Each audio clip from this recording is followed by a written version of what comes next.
Mesdames et messieurs, bonjour à tous, bonjour à toute cette communauté. Installez-vous bien parce que ce que je vais vous raconter aujourd'hui, c'est du lourd. C'est du très lourd, mesdames et messieurs. Et vous allez comprendre pourquoi.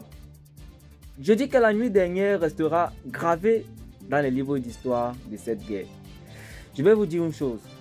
Cette nuit, le ciel au-dessus de Kiev s'est transformé en un véritable enfer de feu. Mesdames et messieurs, je dis un enfer de feu.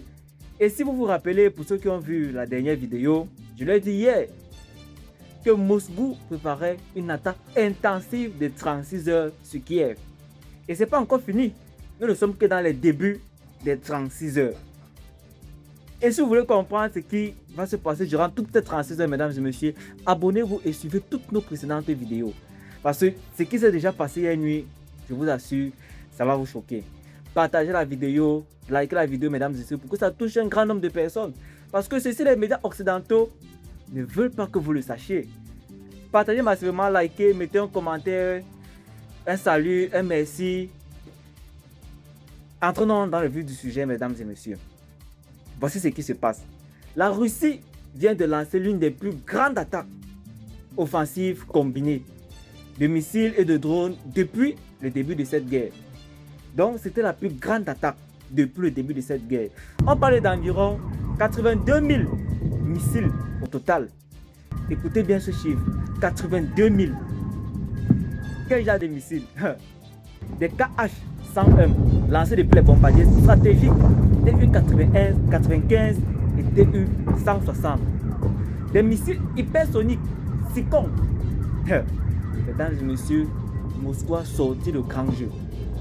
Des calibres tirés depuis la mer Noire et des dizaines de drones Gérard 2 et Gérard 3 lancés sur Kiev, sur Kharkiv et sur Dnipro.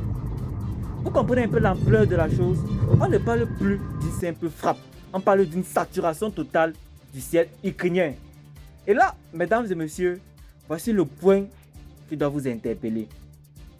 L'armée de l'air ukrainienne a affirmé, la bouche pleine de fierté, avoir intercepté 32 missiles sur 34. 32 missiles sur 34. Mais les images, les vidéos qui circulent sur le terrain racontent une histoire autre. On voit des colonnes de fumée, on voit des impacts multiples sur les sites stratégiques, sur les usines de production de drones, sur des dépôts logistiques, sur des artilleries militaires. Alors, je vous pose la question, mesdames et messieurs.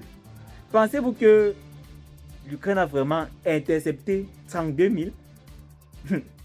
Bon, moi personnellement, je ne pense pas. Maintenant, laissez-moi vous faire mon analyse personnelle. C'est que les grands médias occidentaux ne vous donneront jamais. Cette frappe, elle n'est pas tombée du ciel au hasard, mesdames et messieurs. Non, non, elle n'est pas tombée du ciel au hasard. Elle intervient juste après une série d'attaques ukrainiennes contre les infrastructures énergétiques russes. C'est une réponse, mesdames et messieurs. Moscou ne pouvait pas laisser ça comme ça. C'est une réponse calculée, préparée depuis plus de 2 semaines, d'après certaines sources. Ce n'est pas de l'improvisation, c'est de la stratégie pure, froide et calculée, jusqu'au dernier missile. Et voilà où j'ouvre la boîte de Pandore, mesdames et messieurs. Pourquoi Kiev? Pourquoi encore et toujours Kiev? Parce que Kiev, c'est le cœur logistique et industriel de la résistance ukrainienne. Donc, Moscou sait très bien ce qu'il fait. On parle d'un dépôt de la compagnie Shaika, d'une usine de construction mécanique, d'un atelier d'assemblage de drones de l'entreprise Alton Avia qui a été touché. Ce ne sont pas des cibles choisies au hasard. Ce sont des cibles qui visent à couper les jambes de la machine militaire ukrainienne, à l'asphyxier lentement et méthodiquement. Mesdames et messieurs, je vais vous dire une chose. Les gammes de puissance, elles savent ce qu'elles disent. Elles savent surtout ce qu'elles cachent. Pendant que les caméras occidentales se concentrent sur les chiffres d'interception glorieuses annoncés par Kiev, la réalité du terrain, elle, est bien plus sombre. Regardez encore. Bien d'autres infrastructures ont été touchées, notamment un hôtel de luxe touché en plein centre-ville, là où logent, dit-on, des mercenaires étrangers, d'après certaines sources. Des quartiers entiers comme Obolon et Daniski secoués par les explosions. Vous comprenez un peu la gravité de la situation, mesdames et messieurs. Et de là, on voudrait nous faire croire que Kiev a intercepté près de 32 000. Je dis bien, j'en doute. Eh bien, parlons donc maintenant des conséquences possibles. Elles sont énormes. Elles sont mondiales même. Si cette escalade continue à ce rythme, on se dirige tout droit vers un point de non-rupture. Et ça, il faut le reconnaître, mesdames et messieurs. Les capacités de production de drones ukrainiennes, si elles sont réellement neutralisées, comme le prétend Moscou, cela change complètement l'équilibre du champ de bataille pour les mois à venir. Et pendant ce temps, l'Occident regarde, calcule, hésite, pendant que le peuple ukrainien lui dort dans les sous-sols, dans les abris, sous les bombes, mesdames et messieurs. Mesdames et messieurs, je vous le dis avec toute l'émotion et toute la gravité que mérite ce moment. Cette guerre n'est plus une guerre de tranchées, c'est devenu un cimetière pour les infrastructures, un cimetière pour les illusions. Mesdames et messieurs, beaucoup disent que l'ennemi est affaibli. Beaucoup disaient que Moscou ne pouvait plus rien faire.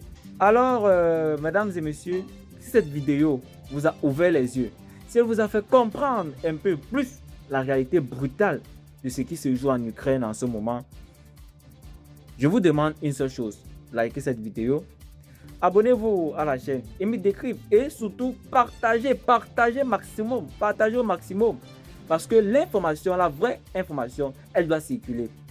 Elle doit atteindre le plus grand nombre possible. Et croyez-moi, mesdames et messieurs, ce n'est que le début. Je dis, ce n'est que le début. Dans nos prochaines vidéos, je vais vous amener décortiquer les vraies intentions de Washington et Bruxelles dans ce conflit. Restez connectés, mesdames et messieurs, restez connectés, parce que la vérité, elle continue.